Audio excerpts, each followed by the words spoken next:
6 key differences between Cantonese and Mandarin. Cantonese and Mandarin are the foremost speech varieties in China. Cantonese is usually spoken in Hong Kong and southeastern a part of China, while the Mandarin variety is spoken in southwestern and northern China. While Mandarin is the official language in China, Cantonese is the most generally spoken form throughout China and therefore the remainder of the planet in places like most China towns, Malaysia, Singapore, Thailand, and Vietnam.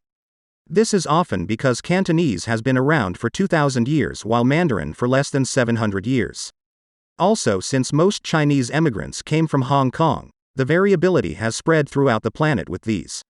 Number 1. Difficulty. In terms of difficulty, the two languages are very different and two speakers of the two languages hardly communicate well with one another. This is often because Cantonese and Mandarin hardly share words that have an equivalent meaning. Cantonese has been around for 2,000 plus years, it's accumulated an upscale vocabulary which will prove overwhelming a replacement learner. There also are many phrases that are developed and stood the test of your time to remain and retain meaning. A good comparison of the two is like comparing an old widen man with accumulated knowledge to a young man with much to find out. There's also a good range of sounds in Cantonese than in Mandarin. This is often because the variability has retained most of its time of life Chinese final consonant sounds.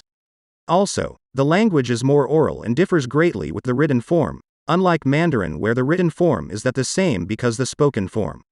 On another level, learning Cantonese is harder of the two, particularly due to the 6 tones compared to 4 of the Mandarin variety. Many learners of a couple of languages have difficulty in mastering a replacement language, particularly due to the tones. Stocked had tones, you'll find yourself finding it easier than those whose native languages don't have tones. On writing, Cantonese uses the normal sort of writing while the Mandarin uses both traditional and simplified versions which contain fewer strokes. Also, since more and more people learn Mandarin in Chinese classes than the Cantonese variety, it's harder to find out Cantonese thanks to the limited resources. These are fewer materials for learning Cantonese and no standardization within the Chinese coursework for learning this language variety, but it personally boils right down to what you actually want to find out. Perception is merely as bad as you would like it to be. Number 2. Usage. In terms of usage, Cantonese and Mandarin have different areas where they're used. Mandarin is the standard sort of communication within the mainland, a part of China and Taiwan. It's also a part of the 4 spoken in Singapore and therefore the official language for translation within the United Nations. Cantonese is spoken by some 66 million people in Singapore, Thailand, expatriate communities in Chinatowns and therefore the home base, Hong Kong and Macau.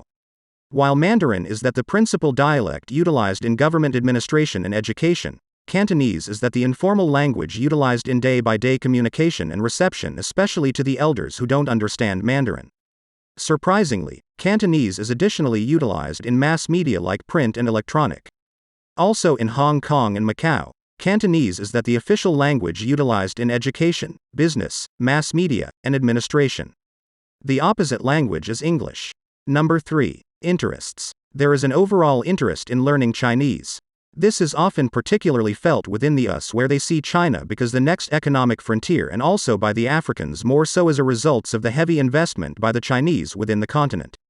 Round the world, since 2005 there has never been such an enormous interest shown by people to find out Chinese, over 1,000% increase. This is often quite the other language within the world. However, more and more people are opting to find out Mandarin than Cantonese.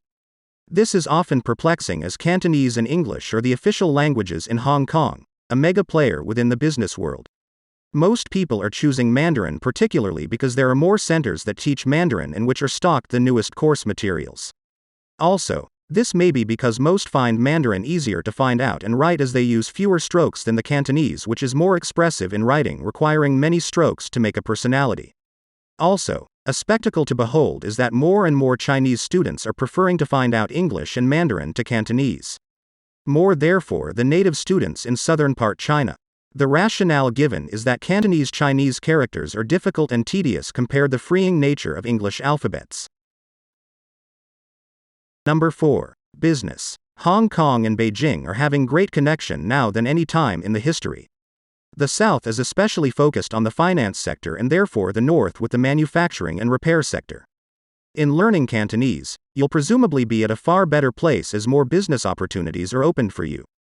You'll not only be at a far better place in Hong Kong, interacting with local and international businessmen and women, but also with the bulk of the Chinese elderly and people who don't understand Mandarin who has opened stalls within the streets.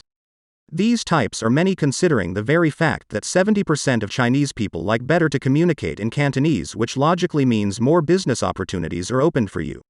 Also is the very fact that the administration use and enforce Mandarin to the Republic means most writing and documents are in Mandarin. This suggests with a previous knowledge in it'll mean a neater path for you without much hustle. Another fact is that the northern part of China which speaks Mandarin is way more accessible by road, unlike the southern part which is mountainous. This suggests easier and cheaper transport and therefore the probability of business growing thanks to better interaction with the environment. Another fact is that like the present trend, more and more people are choosing to find out Mandarin lesson in Hong Kong, which is opening new frontiers in business as more teachers are needed. Also, more books are needed and new applications are developed to help with the training. 5. Future. Over the years, more and more students from everywhere the planet are choosing to find out Mandarin, especially within the prospect that China will become the new financial frontier. This has led to several start asking questions on the longer term of this language. Many people believe that Mandarin will be as important as English in the near future. Mandarin has risen in terms of speakers but will take more years to beat English out of its title. The increase in Mandarin has been attributed to more schools introducing Chinese language in their curriculum and doing away with the German and French. All of those usually find you being hogwash since they need little practicality after school. However, since the elite members in China send their children to find out these international schools, Lil is often said aside from money talks. Mandarin will still grow and should at some point be a worldwide language since there are more Chinese emigrants now than before. Also, there are new investment targets by the Chinese government like Africa which is churning out thousands of latest speakers per annul. The future of Cantonese is grim. 15 years ago, Hong Kong City was dominated by Cantonese speakers and even the TV watched was in Cantonese. However, over the years, Mandarin has started encroaching this place and even the education system is being proposed to be changed from Cantonese-based to Mandarin-based. 6. Culture is that the way of the people. Mandarin and Cantonese are both Chinese language and they share similar cultural settings and characters. Cantonese, being the older of the two, features a rich deep culture ranging from the Center Chinese ages. Therefore, you expect the speakers to speak during a way you don't understand. As stated above, Cantonese has over 6 tones and an upscale vocabulary spoken by the Southerners. Also, there's that part that both languages use characters when being written within the book. The culture of the Cantonese is to use the normal sort of writing which includes many strokes unlike that of the Mandarin which has fewer strokes. Also, Cantonese tend to possess more phrases and slang developed over an extended period of your time that tend to be harder for the new learners. This variety also tends to possess phrases associated with its volatile history and has acquired some culture of its conquerors like the Portuguese and therefore the Brits during the 1880s. Cantonese art and cuisine, notable for its use of fresh produce and seafood, are widespread and known worldwide and may be easily differentiated from the mainland Mandarin. Mandarin is sort of simple and developing a culture of its own. Thanks to this, it's far much easier to find out and understand than the Cantonese. Conclusion. In conclusion, China may be a great country with many various dialects of which only 2 are more popular to the planet. Cantonese within the southeastern part has been within the picture for ages but is now facing a serious shove from the Mandarin which was officiated in 1932. Choosing the proper one to find out are going to be a hit considering the dynamic world we sleep in.